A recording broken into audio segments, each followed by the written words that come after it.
long before Triple H was spitting water, he was in WCW as Jean Paul Lévesque, a Frenchman who came to the United States to conquer Hulk Hogan and finally win championships. Now, before we get started, Triple H, Hunter Hurst Helmsley, and Jean Paul Lévesque are three separate characters. We are not getting Hunter Hurst Helmsley in WWE 2k23. What I want to talk today is about Jean Paul Lévesque and the distinct differences, and for everyone that missed him, what you're missing and what this means for him coming to WWE 2k23. From his moveset to the grandest promos you've ever seen in your life.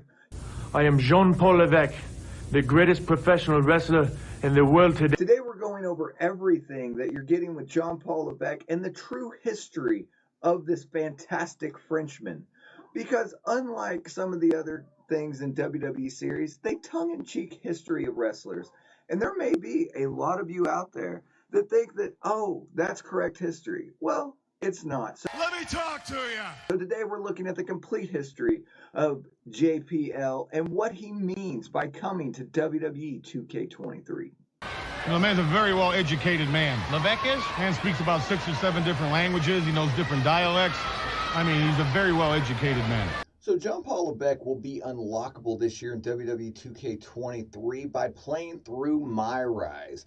And if you're new to the channel, make sure you subscribe because, of course, if you're looking on how to unlock Jean Paul Lévesque in My Rise, as well as all other unlockables in WWE 2K23, we will cover all of it from the beginning all the way to the end. And depending on where you're watching, it might already be on the channel. So I'll link it in the description below. If it is, if it's not, make sure you subscribe so you don't miss out when that drops. So what is the big deal with Paul Lévesque, and why is Jean Paul the greatest Frenchman to ever grace the WCW ring?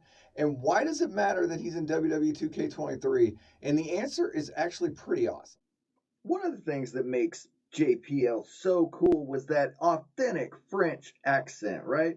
So he was a Frenchman that came over, and he just came off of being terrorizing, which is a story for another time, but Triple H tried to sum it up pretty well with this promo, and this is our first look at what JPL is and why and what he's all about.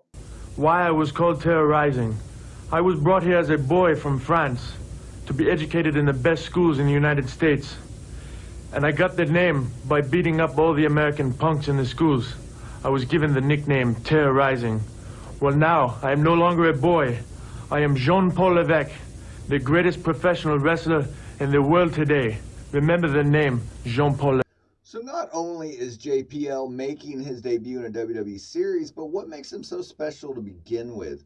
So what I want to do is a brief history of JPL for you so you know exactly what we're getting, because there's a lot of fans that are playing this game that weren't even born by the time he was done with this gimmick, and a lot of wrestling fans that were Attitude Era kids that only saw Hunter Hurst Helmsley and the early incarnations of him before he came to become Triple H and Run DX and the game and all the wonderful things that we know now. But JPL is very interesting, and here's the complete mini history of him and why he's important. So it is June 18th, 1994, and it is WCW Pro. Jean Paul Lévesque makes his in-ring debut as a Frenchman who has come over to conquer the WCW ring and win championships. His mission statement is very different from what you know of Triple H today, but you can see the incarnations in this Frenchman that you can understand where the Connecticut blue blood came from. But there's a little bit more to JPL than meets the eye. As you can see here, he's talking to Gordon Sully, talking about why he's actually here in WCW. What is your actual purpose for being here in the United States? Gordon, I have had everything in my life. I have had the best education, all the money. I have had every woman I have ever wanted. But the one thing that I have never had is a championship. And that is why I am here, to be the world champion of WCW. Now, history will tell you that he did not complete these goals. He did have a wonderful WCW television title match. Side note, when are they going to put that in a WWE game? But He did fight Johnny B. Bad, which is an actual fantastic match, and that brings us to moveset. So JPL's moveset is completely different than what you know today as the game sledgehammer swinging, or even Hunter Hurst Helmsley pompously hitting people with a pedigree.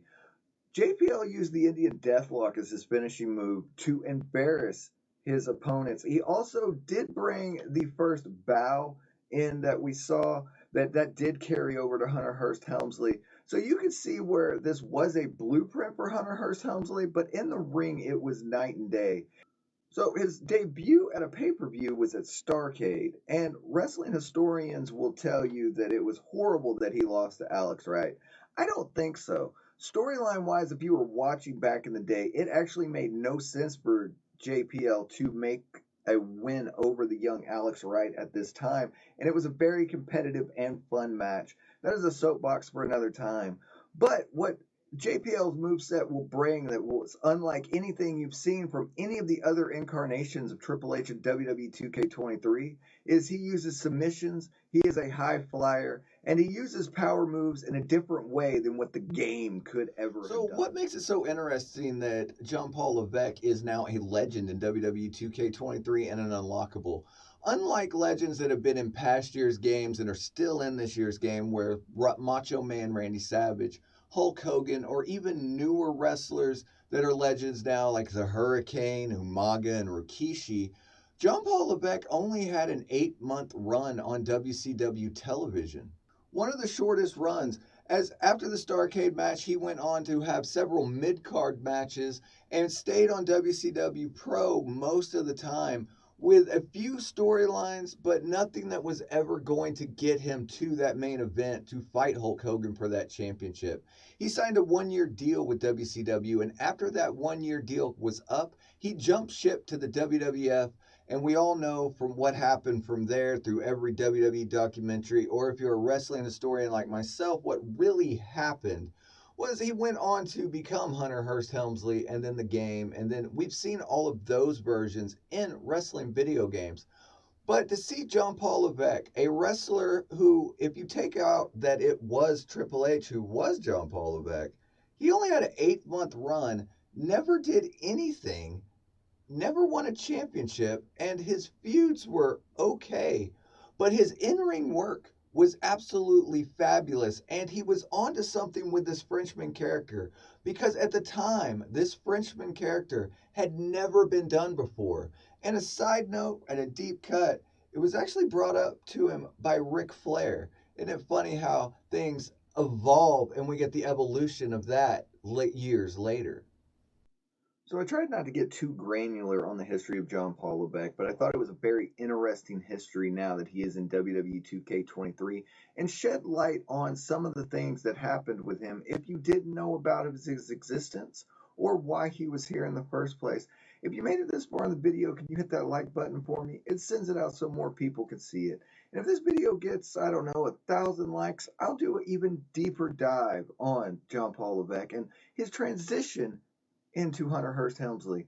If that's something you're interested in, comment down below. If you're looking for more WWE 2K23 content or 22 content, check out these videos over here. Remember, make life your beach. We'll see you on the next video.